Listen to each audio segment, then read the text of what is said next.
रचनात्मक सोच की सबसे बड़ी दुश्मन है पारंपरिक सोच।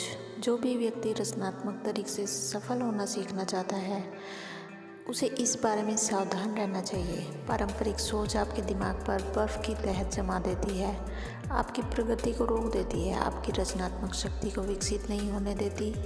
पारंपरिक सोच से जूझने के 3 तरीके हैं। नंबर 1, नए विचारों का स्वागत करें।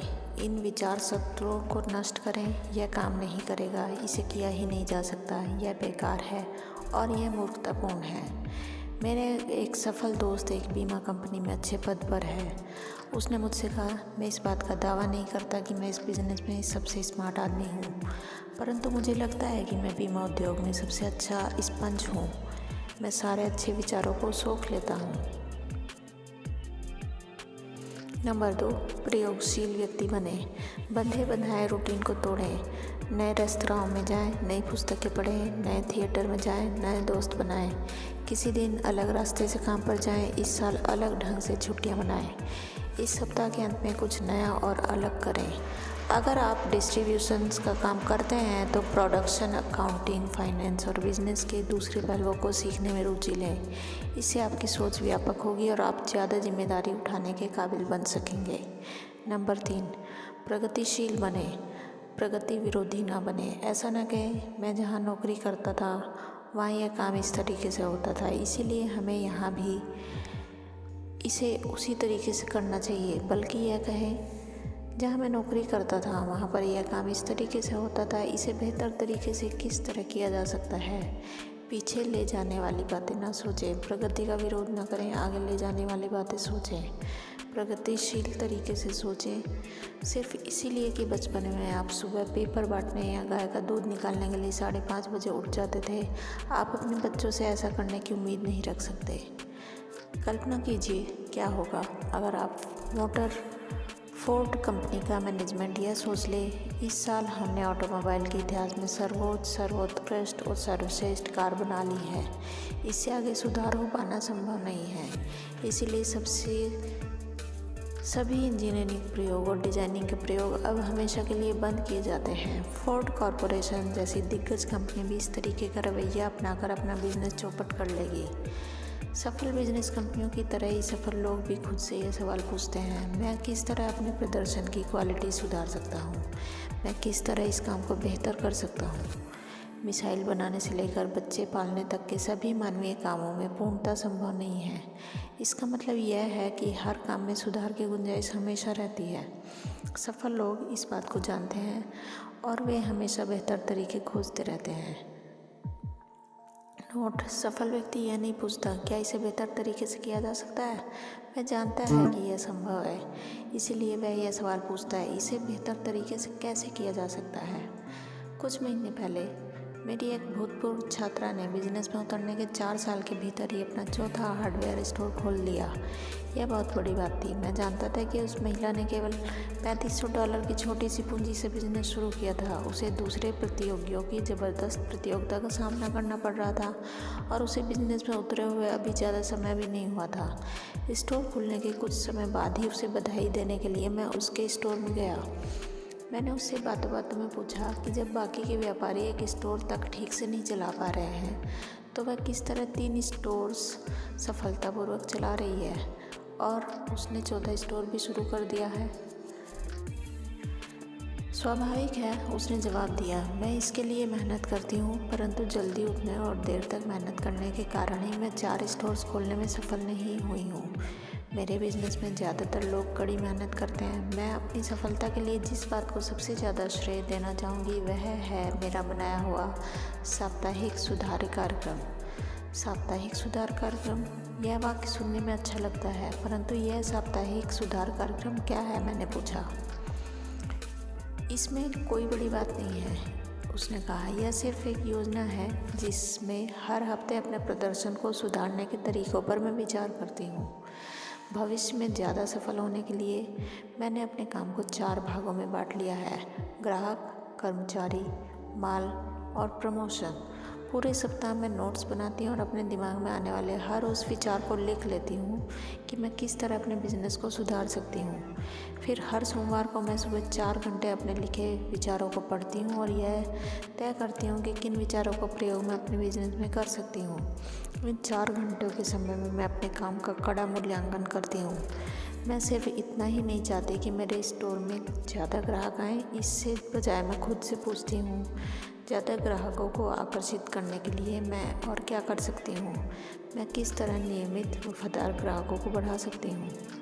फिर उसने मुझे इन छोटे छोटे उपायों के बारे में बताया जिनके कारण इसके 3 स्टोर सफल हुए थे। माल जमाने का तरीका, सुझाव देकर सामान बेचने की कला, जिसमें वह अपने ग्राहकों को 2 या 3 ऐसे सामान भी खरीदवा देते थे जिन्हें खरीदने के इरादे से वे इसके स्टोर में नहीं घुसे थे। हड़ताल के समय अपने बेकाम ग्राहकों के लिए उधार देने की स्कीम, प्रतियोगिताएं और इनाम जो उसने मंदी के दौर में बिक्री बढ़ाने के लिए शुरू किए थे। मैं खुद से पूछती हूँ मैं अपने बिजनेस को सुधारने के लिए क्या कर सकती हूँ और इसके जवाब में मेरे दिमाग में बहुत से विचार आते हैं। मैं आपको सिर्फ एक उदाहरण बताना चाहती हूँ। 4 हफ्ते पहले मैंने सोचा कि मैं अपने स्टोर में छोटे बच्चों को आकर्षित करने के लिए कुछ करूँ। मैंने सोचा कि अगर छोटे बच्चे स्टोर में आना चाहेंगे तो इनके माँ बाप अपने आप मेरे स्टोर से सामान खरीदने लगेंगे। मैं इस बारे में सोचती रही और एक योजना बनाई। मैंने 4 से 8 साल की उम्र के बच्चों के लिए छोटे छोटे खिलौने लाइन से रखवा दिए। खिलौनों को रखने से में ज़्यादा जगह नहीं लगी थी और बच्चे उन्हें धड़ाधड़ खरीद रहे थे, जिससे मुझे बहुत फ़ायदा हुआ। परंतु इससे भी बड़ा फ़ायदा हुआ है कि इन खिलौनों के कारण मेरे स्टोर में ज़्यादा ग्राहक आने लगे। यकीन कीजिए, उसने आगे कहा, मेरा साप्ताहिक सुधार कार्यक्रम सचमुच काम करता है। मैं सिर्फ अपने आप से यह सवाल पूछती हूँ मैं किस तरह अपने काम को सुधार सकती हूँ और मुझे जवाब अपने आप मिल जाता है। ऐसा दिन शायद ही कोई होता हो जब मेरे दिमाग में ज़्यादा मुनाफा कमाने की कोई योजना न आती हो। और मैंने सफल बिजनेस के बारे में एक और महत्वपूर्ण बात सीखी है जो हर बिजनेसमैन को सीखनी चाहिए। वह क्या? मैंने पूछा। सिर्फ यह, आप बिजनेस शुरू करते समय कितना जानते हैं यह महत्वपूर्ण नहीं होता, परंतु आप बिजनेस शुरू करने के बाद कितना सीखते हैं और अपने आप को कितना सुधारते हैं यह बेहद महत्वपूर्ण होता है। बड़ी सफलता उन्हीं लोगों को दरवाज़ा खटखटाती है जो लगातार खुद के सामने और दूसरों के सामने ऊंचे लक्ष्य रखते हैं, जो अपनी कार्य क्षमता सुधारना चाहते हैं और जो कम लागत पर बेहतर माल देना चाहते हैं, जो कम प्रयास में ज़्यादा काम करना चाहते हैं। ऊंची सफलता उसी व्यक्ति को मिलती है जिसका रवैया होता है, मैं इसे बेहतर तरीके से कर सकता हूँ। जनरल इलेक्ट्रिक का स्लोगन है, प्रगति हमारा सबसे महत्वपूर्ण प्रोडक्ट है। क्यों न आप भी प्रगति को अपना सबसे महत्वपूर्ण प्रोडक्ट बनाएं। मैं इसे बेहतर तरीके से कर सकता हूँ वाली फिलॉसफी जादू की तरह काम करती है। जब आप खुद से पूछते हैं मैं उसे किस तरह सुधार कर सकता हूँ तो आपका रचनात्मक बल्ब जल उठता है और आपके दिमाग में काम करने के बेहतर तरीके अपने आप आने लगते हैं। यहाँ एक दैनिक अभ्यास दिया जा रहा है जिसकी मदद से आप इसे बेहतर तरीके से कर सकता हूँ रवैये की शक्ति को पहचान सकते हैं और विकसित कर सकते हैं। हर दिन काम शुरू करने से पहले 10 मिनट यह सोचें, आज मैं अपने काम को किस तरह सुधार सकता हूँ, पहले से बेहतर कर सकता हूँ। पूछें, आज मैं अपने कर्मचारियों का उत्साह किस तरह बढ़ा सकता हूँ, आज मैं अपने ग्राहकों के लिए क्या खास काम कर सकता हूँ, मैं अपने व्यक्तिगत कार्य क्षमता किस तरह बढ़ा सकता हूँ। यह अभ्यास आसान भी है और बड़े काम का भी है। इसे आजमा कर देखें और आप पाएंगे कि इसके रचनात्मक तरीकों का उपयोग करने पर आप बड़ी सफलता हासिल कर सकते हैं। जब भी मैं और मेरी पत्नी एक दंपत्ति से मिलने जाया करते थे, हमारी चर्चा कामकाजी महिलाओं के बारे में होने लगती थी। शादी से पहले श्रीमती एस नौकरी करती थी और उन्हें नौकरी करना अच्छा लगता था, परंतु अब वे कहा करती थी, अब मेरे 2 बच्चे स्कूल में पढ़ रहे हैं, मुझे घर संभालना पड़ता है, खाना बनाना पड़ता है, मेरे पास नौकरी करने का समय ही नहीं है। फिर एक रविवार की शाम को मिस्टर और मिसेज एस अपने बच्चों के साथ कहीं से आ रहे थे। उनकी कार का एक्सीडेंट हो गया। किसी और को तो कोई खास चोट नहीं आई, लेकिन मिस्टर एस की रीढ़ की हड्डी में गंभीर चोट आई और वे हमेशा के लिए अपंग हो गए। मिसेज एस के पास नौकरी करने के अलावा कोई विकल्प नहीं बचा था। जब हमने उस दुर्घटना के कुछ महीनों बाद मिसेज एस को देखा तो हम यह देखकर दंग रह गए कि इन्होंने अपनी नई जिम्मेदारियों को बखूबी संभाल लिया था। आप जानते हैं, उन्होंने कहा, 6 महीने पहले मैं कल्पना भी नहीं कर सकती थी कि मैं घर संभालने के साथ साथ फुल टाइम नौकरी भी कर पाऊँगी, परंतु एक्सीडेंट के बाद मैंने यह फैसला किया, मुझे समय निकालना ही पड़ेगा। यकीन मानिए, मेरी कार्य क्षमता पहले से 100% ज़्यादा बढ़ चुकी थी। मैं ऐसे बहुत से काम किया करती थी जो महत्वपूर्ण नहीं थे और जिन्हें करने की कोई ज़रूरत नहीं थी। फिर मैंने यह भी जाना कि मेरे बच्चे मेरी मदद कर सकते थे और वे मेरी मदद करना चाहते थे। मैंने समय बचाने के दर्जनों तरीके ढूंढ लिए। स्टोर के कम चक्कर लगाना, कम टीवी देखना, टेलीफोन पर कम बात करना, समय को कम बर्बाद करना। इस अनुभव से हमें एक सीख मिलती है। काम करने की क्षमता एक मानसिक स्थिति है। हम कितना ज़्यादा काम कर सकते हैं यह इस बात पर निर्भर करता है कि हम अपनी क्षमताओं के बारे में क्या सोचते हैं। जब आपको सचमुच विश्वास होता है कि आप ज़्यादा काम कर सकते हैं तो आपका दिमाग रचनात्मक तरीके से सोचता है और आपको रास्ता दिखा देता है। एक युवा बैंक एग्जीक्यूटिव ने काम करने की क्षमता के बारे में अपना अनुभव मुझे सुनाया। हमारा बैंक एक एग्जीक्यूटिव अचानक नौकरी छोड़कर चला गया। इससे हमारे डिपार्टमेंट में समस्या पैदा हो गई। जो आदमी गया था उसका काम महत्वपूर्ण था और उसके काम को किए बिना बैंक का काम नहीं चल सकता था। यह काम इतना अर्जेंट था कि उसे टाला भी नहीं जा सकता था। उसके जाने के एक दिन बाद बैंक के वाइस प्रेसिडेंट यानी कि मेरे विभाग के इंचार्ज ने मुझे बुलाया। उन्होंने बताया कि उन्होंने मेरे विभाग के बाकी 2 लोगों से पूछा था कि जब तक कोई दूसरा आदमी काम पर ना रखा जाए तब तक क्या वे इस आदमी के काम को संभाल सकते हैं। दोनों ने सीधे ही तो मना नहीं किया, परंतु दोनों का ही कहना था उनके पास काम का पहले से ही बहुत बोझ है।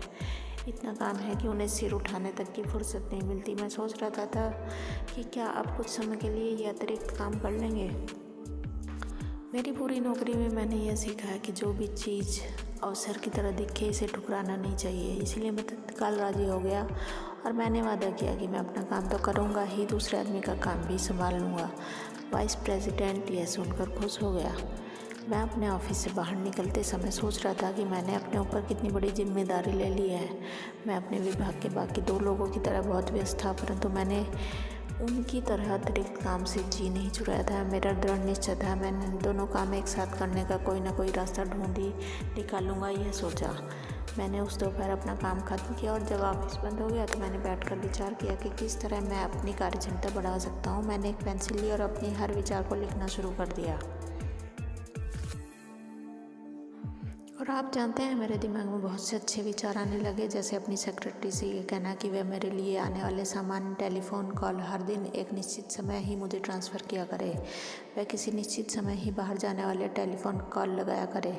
मैंने अपनी चर्चा की अवधि को 15 मिनट से घटाकर 10 मिनट कर दिया। मैं अपने सभी डिक्टेशन एक दिन में एक बार देने लगा। मैंने यह भी पाया कि मेरी सेक्रेटरी मेरी मदद कर सकती थी और मेरे बदले कई काम संभाल सकती थी। मैं यह काम पिछले 2 साल से कर रहा था और सच कहूँ तो मुझे ये जानकर इतनी हैरत हुई कि मैं अब तक कितनी कम क्षमता से काम कर रहा था। 1 हफ्ते के समय में ही मैंने पहले से दुगने पत्र डिक्टेट करने लगा, पहले से 50% ज़्यादा फ़ोन कॉल सुनने लगा, पहले से 50% ज़्यादा मीटिंगों में भाग लेने लगा और यह सब बिना तनाव के करने लगा। इसी तरह 2 सप्ताह और गुजर गए। वाइस प्रेसिडेंट ने मुझे बुलवाया और उन्होंने मेरी तारीफ़ की कि मैंने इस अतिरिक्त जिम्मेदारी को इतनी अच्छी तरह से संभाला है। उन्होंने आगे कहा कि वे एक आदमी की तलाश कर रहे थे और इसके लिए वे बैंक के अंदर और बाहर कई लोगों को परख चुके थे, परंतु उन्हें अब तक सही आदमी नहीं मिला था। फिर उन्होंने स्वीकार किया कि उन्होंने बैंक की एग्जीक्यूटिव कमेटी के सामने यह प्रस्ताव रखा है कि इन 2 कामों को मिलाकर एक ही आदमी को सौंप दिया जाए। उन्होंने इस काम के लिए मुझे चुना और उन्होंने यह प्रस्ताव भी दिया कि मेरी तनख्वाह काफ़ी बढ़ा दी जाए। कमेटी ने उनकी बात मान ली और मुझे हर तरह से फ़ायदा हुआ। मैंने ये साबित कर दिया कि मेरी क्षमता उतनी ही होती जितनी क्षमता का विश्वास मेरे मन में होता है। मैं उतना ही काम कर सकता हूँ जितना काम करने की मैं ठान लेता हूँ। काम करने की क्षमता एक मानसिक स्थिति है। हर दिन तेज़ी से आगे बढ़ती बिजनेस की दुनिया में यही होता है। बॉस किसी कर्मचारी को बुलाता है और बताता है कि कोई विशेष काम करना है। फिर वह कहता है, मैं जानता हूँ तुम्हारे पास पहले से ही बहुत काम है, परंतु क्या तुम उसके साथ यह भी काम कर पाओगे? अक्सर कर्मचारी जवाब देता है, मुझे अफसोस है परंतु मुझ पर पहले से ही काम का बहुत ज़्यादा बोझ है। काश मैं इस काम को कर सकता, परंतु मेरे पास इस काम को करने के लिए समय ही नहीं है। इन परिस्थितियों में बॉस को कर्मचारी की बात का बुरा तो नहीं लगता, क्योंकि यह अतिरिक्त काम है, परंतु बॉस महसूस करता है इस काम को करना तो है ही, इसलिए वह ऐसे कर्मचारी की तलाश करता है जिस पर बाकी लोगों जितना ही काम का बोझ हो, परंतु जो यह समझता है कि वह इस अतिरिक्त जिम्मेदारी को निभा सकता है, और यही कर्मचारी सफलता में बाकी सबसे आगे निकल जाता है। बिजनेस में, घर में, समाज में सफल तालमेल होता है। अपने काम को लगातार बेहतर तरीके से करते रहें, अपने काम की क्वालिटी सुधारें और आप जितना पहले करते थे इससे ज़्यादा करें, अपने काम की क्वांटिटी बढ़ाएं। क्या आपको नहीं लगता कि ऐसा करने से आपको फ़ायदा होगा? 2 कदम की इस तकनीक को सीखें। नंबर 1, ज़्यादा काम करने के अवसर की उत्साहपूर्वक स्वीकार करें। नई जिम्मेदारी के लिए अपने आप से पूछा जा रहा है, इससे यह साबित होता है कि आपके बॉस को आपकी क्षमता पर भरोसा है। अपनी नौकरी में ज़्यादा जिम्मेदारी लेने से आप बाकी लोगों से अलग दिखते हैं और इससे पता चलता है कि आप उनसे ज़्यादा महत्वपूर्ण हैं। जब आपके पड़ोसी आपसे किसी मामले में पहल करने को कहें तो उनकी बात मान लें, इससे आपको समाज में लीडर बनने में मदद मिलती है। नंबर 2, इसके बाद इस बात पर ध्यान केंद्रित करें, मैं इस काम को किस तरह से और ज़्यादा कर सकता हूँ। आपको इस सवाल के रचनात्मक जवाब मिल जाएंगे। कुछ जवाब इसी तरह के होंगे कि आप अपने वर्तमान काम को योजनाबद्ध तरीके से करें, या अपनी रोज़मर्रा की गतिविधियों को शॉर्टकट ढूंढें, या महत्वहीन कामों को करना पूरी तरह छोड़ दें। परंतु मैं इस बात को दोहराना चाहता हूँ, ज़्यादा काम करने के रास्ते आपको मिल ही जाएंगे। मैंने अपने जीवन में इस अवधारणा को पूरी तरह स्वीकार कर लिया है। अगर आप कोई महत्वपूर्ण काम करना चाहते हैं तो इसे किसी व्यस्त आदमी को दे दें। मैं महत्वपूर्ण काम ऐसे आदमियों को नहीं देता जिनके पास बहुत सा खाली समय है। मैंने दुखद अनुभव से सीखा कि वह आदमी जिसके पास बहुत फुर्सत होती है वह कभी अच्छा काम नहीं कर पाता। मैं जितने भी सफल योग्य व्यक्तियों को जानता हूँ वे सभी बेहद व्यस्त हैं। जब मैं उनके साथ कोई प्रोजेक्ट शुरू करता हूँ तो मैं जानता हूँ कि वह प्रोजेक्ट सफलतापूर्वक पूरा हो जाएगा। मैंने दर्जनों उदाहरण देखे हैं कि मैं किसी व्यस्त आदमी से समय पर काम करवा सकता हूँ, परंतु जिन लोगों के पास दुनिया भर का समय है मैं उनसे समय पर काम नहीं करवा पाई हूँ। ऐसे लोगों के साथ काम करने का मेरा अनुभव निराशाजनक ही रहा है।